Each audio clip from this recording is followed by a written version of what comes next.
ازيكم عاملين ايه؟ معاكم امير خليفة، والنهاردة هشرح لكم يعني ايه ستال في الطيران. دلوقتي الستال بكل بساطة هو لما الطيارة مش بتعرف تجنريت ليفت كفاية انها تفضل تكمل تطير. الطيارة خلاص بتطلع انجل كبيرة زيادة لدرجة ان ايه هتلاقوها ايه هتقع بالطريقة دي. فدي طبعا بتبقى ليها بروسيجر معينه اسمها ستال ريكفري بروسيجر بتعملها عشان تطلع من الستال دي. ماشي، بس هنفهم هي ليه اصلا بتحصل الستال دي، هنفهم بالتفاصيل بقى. دلوقتي اول حاجه لازم نفهمها يعني ايه انجل اوف اتاك. انا هقولها بسرعه عشان احنا عملنا فيديو عليها قبل كده. انجل اوف اتاك هي angular difference between the chord line and the relative wind. يعني ايه الكلام ده؟ يعني الكورد لاين هو الخط الخيالي اللي بيكون جوه الايرفويل. ده ايرفويل ده بكل بساطه هو كأنه الجناح بتاعك، ماشي، من الجنب لما بتبص عليه من الجنب كده، ماشي. فالايرفويل ده جواه كورد لاين ده خط خيالي، ماشي. فالانجل اوف اتاك هي انجلر ديفرنس. يعني دلوقتي انت عندك كورد لاين بيكمل على طول، انت عندك دلوقتي الهواء اللي جاي عكسك، عكس الطياره او عكس الجناح، ده بنسميه ريلاتيف ويند. فانت لو حطيت الاثنين مع بعض كهواء كده والكورد لاين كده هتعمل انجل هنا، هيجي لك دي الانجل اوف اتاك بتاعتك.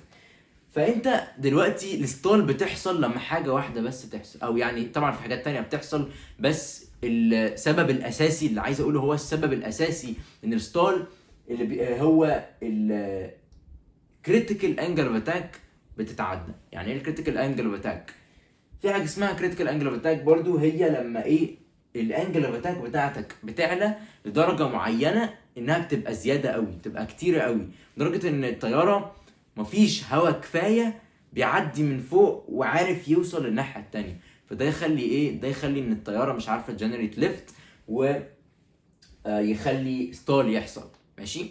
في ناس كتيره تقول لك ايه؟ تقول لك الستال ده بيحصل عشان سرعه قليله، عشان الطياره سرعتها قليله. دي مش حقيقه طبعا، مش ده السبب الاساسي. هي السرعه بتقل مع ستال عشان طبعا طبيعي كل ما ايه تعلى انجل اوف اتاك كل ما السرعه هتقل، ماشي. وبرده العكس صحيح، لو انت نزلت قوي السرعه هتكتر. زي ما انت مثلا لما بتسوق العجله، لو انت طالع جبل، ماشي، لو طالع جبل هتلاقي نفسك بتحاول تسوق جامد جدا، تبقى صعبه بالنسبه لك. بس لو انت بتنزل تحت من جبل او شارع نازل جدا، هتلاقي نفسك من غير اصلا ما تعمل اي حاجه العجله ماشيه بسرعه جدا، صح؟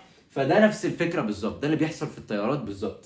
فايه من الاخر الستال بتحصل لما بيبقى فيه disruption في الاير فلو من كتر الكريتيكال انجل اوف اتاك اكسيدد. يعني ايه؟ يعني ده الريلاتيف ويند بتاعنا، ماشي، ده الريلاتيف ويند، ده الهواء اللي جاي عكس الطياره، ودي نقول مثلا عدت الكريتيكال انجل اوف اتاك. يبقى كده اللي هيحصل ان الهواء هيمشي كده، هيروح لافف، مش عارف يروح من كتر، مش عارف يروح الناحيه الثانيه عشان عاليين قوي، فمش عارف يعدي الناحيه الثانيه. فايه هيحصل disruption في الاير فلو من فوق وكده، فايه هيحصل ستال. فبكل بساطه هو ده الستال في الطيران. اتمنى انكم اتعلمتوا حاجه جديده النهارده.